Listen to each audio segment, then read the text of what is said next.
ఆ ఎప్పుడైనా గమనించారా? మన తాతల కాలంతో పోలిస్తే ఇప్పుడు మన దగ్గర ఎన్నో రెట్లు ఎక్కువ సౌకర్యాలున్నాయి కదా? ఖచ్చితంగా అండి. చేతిలో స్మార్ట్ ఫోన్ ఉంది, 10 నిమిషాల్లో ఇంటికి భోజనమొస్తుంది, ఎండ తగలకుండా ఏసీ గదులు. అవును. టెక్నాలజీ పరంగా చూస్తే మనం దాదాపు ఒక మ్యాజిక్ ప్రపంచంలో బతుకుతున్నామనిపిస్తోంది. నిజమే. కానీ ఆ మానసిక స్థితి దగ్గరకొచ్చేసరికి మనం ఎప్పుడూ లేనంతగా అలసిపోతున్నాం కదా, చాలా ఒత్తిడికి గురవుతున్నాం. ఎగ్జాక్ట్లీ. అసలెందుకిలా జరుగుతోంది? అంటే ఒక పర్ఫెక్ట్ జాబ్, ఒక సొంత ఇల్లు, లేదా సోషల్ మీడియాలో పర్ఫెక్ట్ లైఫ్ ఇవన్నీ సాధిస్తే సంతోషం దానంతటదే వస్తుందని ఒక రేస్లో పరిగెడుతూనే ఉన్నాం. సో, ఆ గీత దాటాక కూడా ఆశించిన ప్రశాంతత ఎందుకు దొరకడం లేదు అనేది ఇక్కడ పెద్ద ప్రశ్న. కరెక్ట్. అసలు సంతోషమనేది మనం సాధించుకునే వస్తువా? లేక మనం ఈ గేమ్ని చూసే విధానాన్నే మార్చుకోవడమా? ఈరోజు మన ఈ లోతైన విశ్లేషణలో సరిగ్గా దీని గురించే మాట్లాడుకోబోతున్నాం. మ్మ్. ఇది ఖచ్చితంగా అందరినీ వెంటాడుతున్న ప్రశ్నే. మనం ఎప్పుడూ సంతోషాన్ని ఒక ఫినిషింగ్ లైన్లాగా చూస్తున్నాం గదా. అవును. ఫలానా ప్రమోషన్ వస్తే లైఫ్ సెటిల్ అయిపోతుంది అనుకుంటాం. సో దీనికి సమాధానంగానే మనమీరోజు ఒక అద్భుతమైన మూల గ్రంథాన్ని పరిశీలించబోతున్నాం. రైట్. ఆచార్య బుద్ధరకిత మరియు ఎస్ రాధాకృష్ణం గారి అనువాదాల ద్వారా మనకు అందుబాటులో ఉన్న ధమ్మపదలోని 15వ అధ్యాయం. దీని పేరు సుఖవగ్గ, అంటే సంతోషం. ఆ ఈ అధ్యాయం ప్రాముఖ్యత ఏంటంటే ఇది కేవలం సైద్ధాంతికమైన బోధన కాదు. అవును, ఏదో హిమాలయాలకు వెళ్ళిపోయి సన్యాసం తీసుకోవడం గురించి అస్సలు కాదు. ఉదయం లేచినప్పటి నుండి రాత్రి పడుకునే వరకు ట్రాఫిక్లో, ఆఫీస్ పాలిటిక్స్లో బతుకుతున్న ఒక సామాన్యుడు నిజమైన సంతోషాన్ని ప్రాక్టికల్గా ఎలా సాధించగలడు? ఖచ్చితంగా. ఈ సుఖవగ్గ అనేది ఒక ప్రాక్టికల్ సర్వైవల్ గైడ్ అని చెప్పాలి. 2000 ఏళ్ల క్రితం చెప్పబడిన సూత్రాలు నేటికి ఎలా సరిపోతాయో చూస్తే ఆశ్చర్యం వేస్తుంది. మ్మ్. అయితే ఒక ప్రాక్టికల్ సమస్యతోనే మొదలు పెడదామండి. రోజువారీ జీవితంలో మనం ఎంతోమంది నెగటివ్ ఆలోచనలు ఉన్న వ్యక్తులను కలుస్తుంటాం కదా. అవును, అడుగడుగునా ఉంటారు. ఒక ఆఫీస్ వాతావరణాన్ని ఊహించుకుందాం. అక్కడ ఎప్పుడూ ఒకరి మీద ఒకరికి చాడీలు, అసూయతో రగిలిపోయే పాలిటిక్స్ ఉంటాయి. లేదా సోషల్ మీడియా ఓపెన్ చేస్తే చాలు ద్వేషం, ట్రోలింగ్. రైట్. చాలా కామన్ అయిపోయింది ఇదంతా. మరి ఇలాంటి వారి మధ్య బతుకుతున్నప్పుడు వాళ్ళ నెగిటివిటీ మనకు అంటుకోకుండా ఉండటమెలా? అంటే ఇది అచ్చం హోరెత్తే శబ్దాల మధ్య నాయిస్ క్యాన్సిలింగ్ హెడ్ఫోన్స్ వాడటం లాంటిది గదా. వావ్, భలే చెప్పారు. నాయిస్ క్యాన్సిలింగ్ హెడ్ఫోన్స్ ఖచ్చితంగా అంతే. ఈ గ్రంథంలోని 197 నుండి 199 శ్లోకాలు ఖచ్చితంగా ఈ పరిస్థితిని వివరిస్తున్నాయి. అంటే ఆ గ్రంథంలో ఈ నెగిటివిటీని ఎలా డీల్ చేయమన్నారు? ద్వేషం, వ్యాధి. ఇక్కడ వ్యాధి అంటే మానసికమైన కోరికలు మరియు అత్యాశతో ఉన్న వ్యక్తుల మధ్య మనం ప్రశాంతంగా ఎలా జీవించగలం అనేది అసలు పాయింట్ అండి. ఓకే. ఇక్కడ అర్థం చేసుకోవాల్సిన ఒక సున్నితమైన విషయం ఉంది. మనల్ని మనం రక్షించుకోవడం అంటే వాళ్లను ద్వేషించడం లేదా పూర్తిగా సమాజం నుండి పారిపోవడం కాదు. ఇతరుల ద్వేషం మధ్య మనం ద్వేషం లేకుండా ఉండటం. అంటే ఎదుటివాడు మనల్ని టార్గెట్ చేసి రాజకీయాలు చేస్తుంటే మనం వాళ్లను చూసి నవ్వుకుంటూ కూర్చోవాలా? అది ప్రాక్టికల్ కాదు కదా అసలు. నవ్వుకుంటూ కూర్చోవాలని కాదు. వారి చర్యలకు మనం రియాక్ట్ అయ్యే విధానంలో మన కంట్రోల్ కోల్పోకూడదని. ఓహో, అంటే ఎమోషనల్గా డిస్కనెక్ట్ అవ్వడమా? దాదాపుగా అంతే. ఒక వ్యక్తి ద్వేషంతో రగిలిపోతున్నాడు అంటే బౌద్ధతత్వశాస్త్రం ప్రకారం వాడు ఒక మానసికమైన రోగంతో, అంటే అజ్ఞానంతో బాధపడుతున్నాడు అని అర్థం. అవును. అనారోగ్యంతో ఉన్న వ్యక్తి దగ్గుతుంటే మనం వాడిమీద కోపపడం కదా, దూరం జరుగుతాం. ఎగ్జాక్ట్లీ. అలాగే వాళ్ల ద్వేషాన్ని మనం వ్యక్తిగతంగా తీసుకోకుండా ఒక ఎమోషనల్ బౌండరీ గీసుకోవడమే ఇక్కడ ఉద్దేశ్యం. దాన్నే ఉపేక్ష లేదా సమచిత్తం అంటారు. రైట్. ఇతరుల ఆరాటం, గందరగోళం మధ్య మనం ఏ ఆరాటం లేకుండా మన పని మనం చేసుకోవడమే నిజమైన స్వేచ్ఛ అంటారు. ఖచ్చితంగా. మనం బయట ప్రపంచాన్ని మార్చలేము, కానీ మన రియాక్షన్ని మార్చుకోగలం. భలే చెప్పారండి. అంటే ఆ నాయిస్ క్యాన్సిలింగ్ హెడ్ఫోన్స్ అనేది మనం బయట పెట్టుకునేవి కావు, మన బుర్ర లోపల తయారు చేసుకోవాల్సిన ఒక ఫిల్టర్ అన్నమాట. 100% కరెక్ట్. సరే, ఇది బయటి ప్రపంచం గురించి. కానీ నా ప్రశాంతతను చెడగొట్టేది బయట వ్యక్తులు మాత్రమే కాదు కదా, నా లోపల ఉన్న నా సొంత ఆలోచనలు, నా భయాలు కూడా. అవును, ఇక్కడే అసలైన సైకాలజీ మొదలవుతుంది. అంటే నాకు ఆ ప్రమోషన్ రావాలి, నా ఇల్లు వాడి ఇంటికంటే పెద్దగా ఉండాలి, ఇలాంటి ఆలోచనల మాటేమిటి? ఈ అంతర్గత శబ్దాల గురించి ఏమైనా చెబుతోందా? 100% చెబుతోంది. మనల్ని మనం ఆ నెగటివిటీ నుండి కాపాడుకున్న తరువాత అసలు మనకు నిజంగా ఏం కావాలి అనే ప్రశ్న వస్తుంది. అవును. ఇక్కడే 201 శ్లోకాల్లో ఏమీ లేకపోవడం అంటే పొజెసింగ్ నథింగ్ గురించి మరియు గెలుపోటములను వదిలేయడం గురించి చెబుతారు. ఒక్క నిమిషం ఆగండి. ఏమీ లేకపోవడంలో ఆనందం దొరుకుతుందా? వినటానికి వింతగా ఉంది కదా. గ్రంథంలో చెప్పినట్లు కాంతివంతమైన దేవతల్లాగా కేవలం ఆనందాన్నే ఆహారంగా తీసుకోవడం గురించి ప్రస్తావించారు. అంటే రేపు ఉదయం నేను నా బాస్ దగ్గరికి వెళ్ళి నాకు గెలుపు ఓటముల మీద ఆసక్తి లేదు, నాకేమీ వద్దు అంటే నన్ను ఉద్యోగంలోంచి తీసేస్తారు కదా. అవును, ఆ రిస్క్ ఉంది. ఒక క్యాపిటలిస్ట్ సొసైటీలో, ఈ ఆధునిక ప్రపంచంలో ఏమీ లేకుండా బతకడమనేది పేదరికానికి, బద్ధకానికి దారితీయదా? ఇది ఆచరణ సాధ్యం కాదేమో అనిపిస్తోంది. ఇక్కడే అండి చాలామంది పప్పులో కాలేస్తారు. ఏమీ లేకపోవడం అంటే మీ బ్యాంక్ అకౌంట్ ఖాళీ చేసుకోవడం కాదు, మీ ఇంట్లో ఉన్న వస్తువులన్నిటినీ బయటపడేయడం అస్సలే కాదు. మరి ఇంకేమిటి? ఇక్కడ ఉద్దేశం భౌతికంగా ఏమీ లేకపోవడం గురించి కాదు, మానసికంగా భారం లేకపోవడం గురించి. ఇది నాది, ఇది నాకే సొంతం, దీన్ని నేను ఎప్పటికీ కోల్పోకూడదు అనే ఆ అహంకారం, భయం గురించి చెబుతున్నారు. ఓహో, అంటే అటాచ్మెంట్ లేకపోవడం. అవునండి, ఒక వస్తువును వాడటం వేరు, ఆ వస్తువు మనల్ని వాడటం వేరు. మీ దగ్గర ఒక ఖరీదైన కారుండొచ్చు, కాని ఆ కారుకొక చిన్న గీత పడితే మీ గుండె ఆగిపోయేంత భయం ఉంటే ఆ కారుకు మీరే బానిస అని అర్థం. వావ్! ఇది చాలా డీప్ పాయింట్ అండి. అంటే రిజల్ట్ మీద, వస్తువుల మీద ఉన్న ఆ ఎమోషనల్ అటాచ్మెంట్ను వదిలేయాలి కాని వాటిని వాడుకోవడాన్ని కాదు. కరెక్ట్.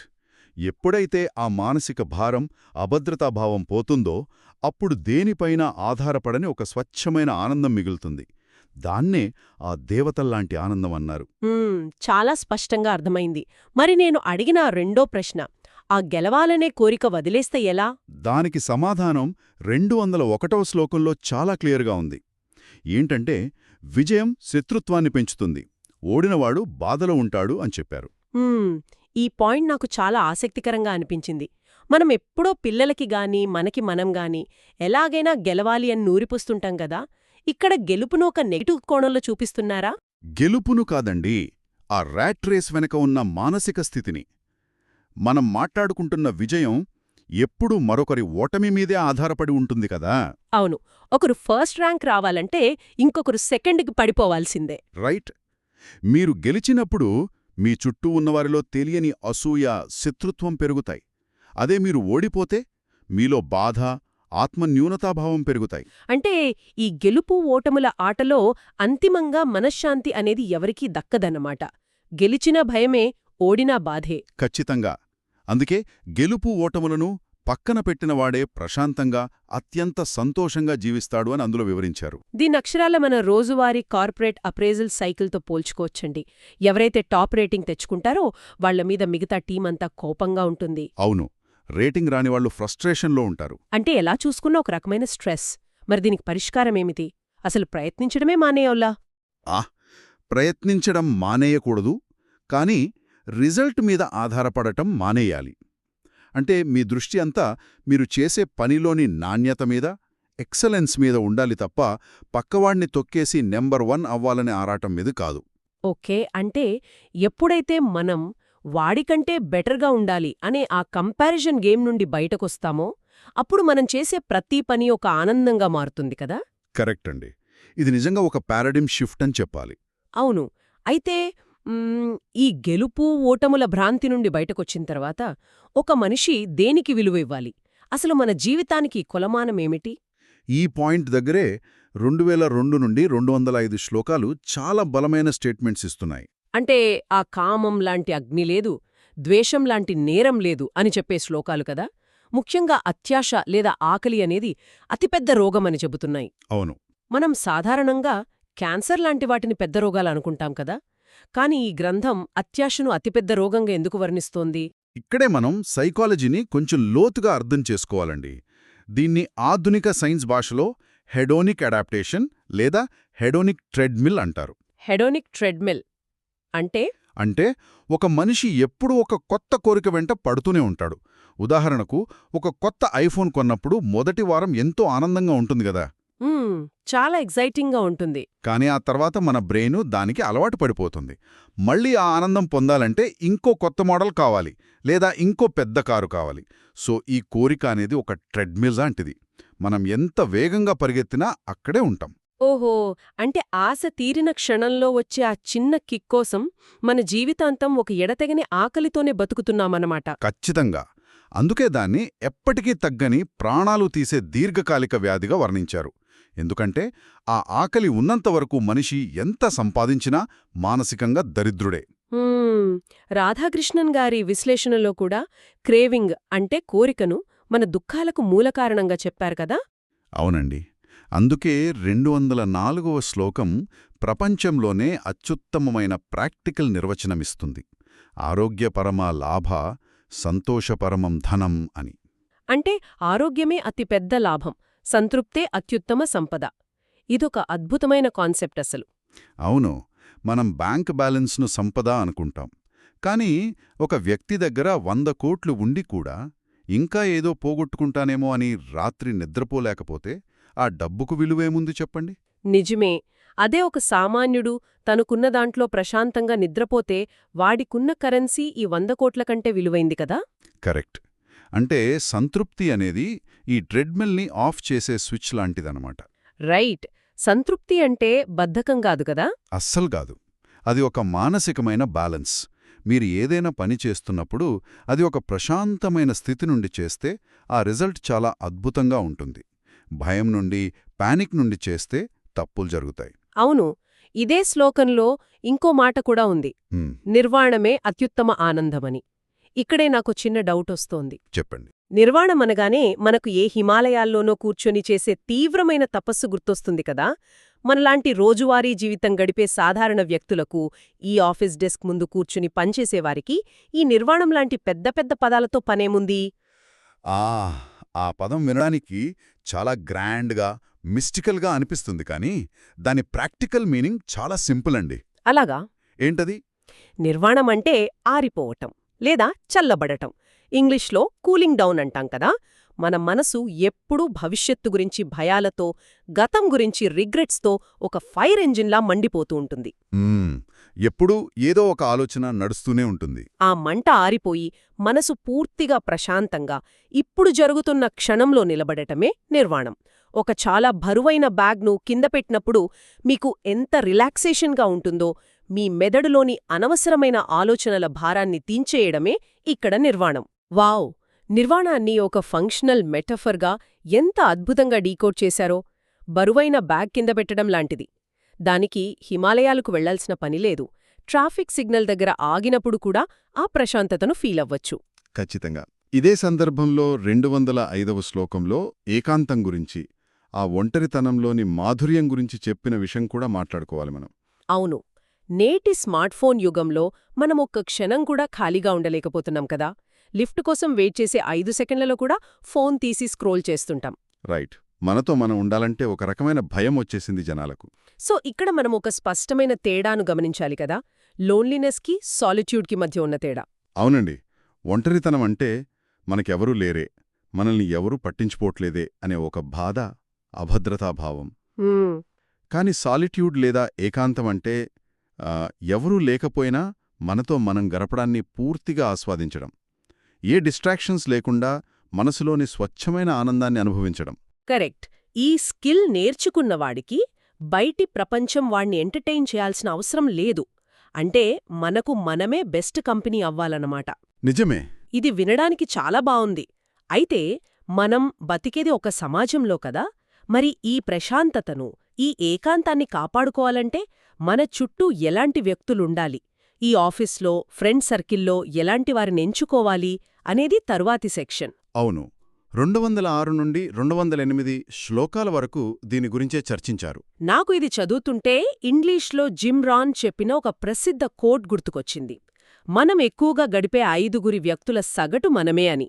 ఆశ్చర్యకరంగా ధమ్మపదం కూడా అచ్చమిదే చెబుతోంది కదూ. అవునండి. సైకాలజీ ఎప్పుడూ మారదు కదా. 206 మరియు 207 శ్లోకాలు మూర్ఖుల సహవాసం గురించి చాలా కఠినమైన హెచ్చరిక చేస్తాయి. మూర్ఖులతో సహవాసం చేయడం అనేది ఒక శత్రువుతో సుదీర్ఘ ప్రయాణం చేయడం లాంటిది అని వర్ణించారు కదా. ఇక్కడ మూర్ఖులు అంటే ఎవరు? మూర్ఖులు అంటే చదువుకోనివారు అని కాదు. ఎప్పుడూ నెగటివ్గా మాట్లాడేవారు, పక్కవాడి ఎదుగుదల చూసి ఏడ్చేవారు, జీవితం పట్ల ఎప్పుడూ అసంతృప్తితో ఉండేవారు. రైట్. వాళ్లతో మీరు ఎంత టైం స్పెండ్ చేస్తే వాళ్ల ఆందోళనలు, వాళ్ల సైకాలజీ మెల్లగా మీ బుర్రలోకి కూడా ఎక్కుతాయి. అది ఎప్పటికీ బాధాకరమే. నిజమే. మనం చాలాసార్లు గమనిస్తుంటాం. ఒక వారం రోజుల పాటు నెగటివ్గా ఉండే వ్యక్తులతో తిరిగితే మన మాట తీరు, మన ఆలోచనలు కూడా అలాగే మారిపోతాయి. ఖచ్చితంగా. మరి ఎలాంటి వారితో ప్రయాణించాలి? జ్ఞానులతో సహవాసం మన స్వంత బంధువులను కలుసుకున్నంత సంతోషాన్నిస్తుందని చెప్పారు కదా. ఇక్కడ జ్ఞానులు అంటే ఎవరు? జ్ఞానులు అంటే లైబ్రరీలో పుస్తకాలన్నీ చదివేసినవారు కాదు అండి. మనమిందాక మాట్లాడుకున్న లక్షణాలు ఎవరిలో అయితే కనిపిస్తాయో వారే జ్ఞానులు. అంటే గెలుపోటములను సమానంగా తీసుకోగలిగేవారు. అవును. ఎవరికైతే వస్తువుల మీద మోహం ఉండదో, ఎవరైతే ఉన్నదానితో సంతృప్తిగా ప్రశాంతంగా జీవిస్తుంటారో అలాంటి వారిని కనుక్కోవాలి. రైట్. వారి సాంగత్యంలో ఉన్నప్పుడు ఆటోమేటిక్గా మనలోని భయాలు కూడా తొలగిపోతాయి కదా. కరెక్ట్. బౌద్ధ బోధనల్లో కూడా సంఘం లేదా మంచి వ్యక్తుల సమూహం అనేది ఎంతో ముఖ్యమైనదిగా చెప్పబడింది. అద్భుతం. దీని ముగింపుగా 208వ శ్లోకంలో వాడిన ఒక పోలిక నన్ను చాలా ఆకర్షించిందండి. చంద్రుడు నక్షత్రాల మార్గాన్ని ఎంత సహజంగా అనుసరిస్తాడో మనం కూడా జ్ఞానులను, విద్యావంతులను అలాగే అనుసరించాలి అనుంది కదా. వినడానికే చాలా ప్రశాంతంగా ఉంది కదా. అవునండి. ఆ మెటాఫర్ చాలా లోతైనది. ఆకాశంలో చంద్రుడు ఏ ఆరాటం లేకుండా, ఎలాంటి శబ్దం చేయకుండా చాలా సహజంగా తన మార్గంలో తాను వెళ్తుంటాడు. ఎగ్జాక్ట్లీ. అలాగే ఒక మంచి వాతావరణాన్ని, సరైన వ్యక్తులను మనం ఎంచుకున్నప్పుడు మనం ఈ జీవితాన్ని ఎదుర్కోవడానికి కష్టపడాల్సిన అవసరం లేదు. మన ప్రయాణం కూడా ఆ చంద్రుడిలా ప్రశాంతంగా సాగిపోతుంది. వావ్! నిజంగా ఈ అధ్యాయం మొత్తం ఒకదానికొకటి ఎలా లింక్ అయి ఉందో చూస్తే ఆశ్చర్యం వేస్తోంది. ఒకసారి మనం మాట్లాడుకున్న ఈ ప్రాక్టికల్ పాఠాలను క్రోడీకరించి చూద్దాం. తప్పకుండా. మన ఆనందమనేది ఏ కారు కొంటున్నాం, ఏ పొజిషన్లో ఉన్నాం అనే బయటి పరిస్థితులపై ఆధారపడి లేదు. అది పూర్తిగా మన ఎమోషనల్ రెస్పాన్స్ మీద ఆధారపడి ఉంది. రైట్. 1 ద్వేషమున్న చోట ఇగ్నోర్ చేయగలగడం అనే నాయిస్ క్యాన్సిలింగ్ హెడ్ఫోన్స్ పెట్టుకోవడం. 2 నేనెప్పుడూ ఫస్ట్ రావాలి అనే ఈ ర్యాట్ రేస్ నుండి బయటకొచ్చి మన పని మీద దృష్టి పెట్టడం. అవును. ఇక 3దేంటంటే కోరికల ట్రెడ్మిల్ని ఆపేసి ఉన్నదానితో ప్రశాంతంగా ఉండటమనే సంతృప్తిని మన సంపదగా మార్చుకోవడం. కరెక్ట్. మనస్సులోని బరువైన బ్యాగ్ను దించేయడమే అత్యున్నత ఆనందం అని తెలుసుకోవడం. మరియు చివరగా నెగటివ్ మనుషులకు దూరంగా ఉంటూ మంచి వ్యక్తులతో మన ప్రయాణాన్ని కొనసాగించడం. చాలా చక్కగా కంక్లూడ్ చేశారండి. ఇవన్నీ వినడానికి సింపుల్ లాజిక్స్ లాగే అనిపించినా వీటిని రోజువారీ జీవితంలో ఆచరణలో పెట్టడానికి చాలా అప్రమత్తత అవసరం. నిజమే. ఉదయం లేవగానే నా ప్రశాంతతను నేను ఎలా కాపాడుకోవాలి అని ఒక క్షణం ఆలోచించి అడుగు ముందుకు వేస్తే ఈ సూత్రాలు ఖచ్చితంగా పనిచేస్తాయి కదా. 100% పనిచేస్తాయి. సో ఈ లోతైన విశ్లేషణను ముగించే ముందు ఇప్పుడే ఆఫీస్కు డ్రైవ్ చేస్తూనో లేక పనుల ఒత్తిడిలోనో ఈ మాటలు వింటున్న ప్రతి ఒక్కరూ తమకు తాము వేసుకోవాల్సిన ఒక ఆలోచింపజేసే ప్రశ్నతో ముగిద్దాం. చెప్పండి. ఒకవేళ సంతృప్తి అనేది ప్రపంచంలోనే అత్యుత్తమ సంపదైతే ప్రస్తుతం మనం రేయింబవళ్లు పడుతున్న ఈ ఎడదగని మానసిక ఒత్తిడి, ఈ పరుగు పందెం అంతా నిజంగా దేనిని కొనడానికి? వావ్! చాలా మంచి ప్రశ్న. మనం వెతుకుతున్న ఆనందం భవిష్యత్తులో దొరికే ఏదో వస్తువులో లేదు, ప్రస్తుతం మనం దించేయాల్సిన మనసులోని భారాన్ని బట్టి ఉంది. ఇది మనల్ని మనం నిజాయితీగా అన్వేషించుకోవాల్సిన సమయం. మరో ఆసక్తికరమైన అంశంతో మళ్లీ కలుద్దాం. వింటున్నందుకు ధన్యవాదాలు.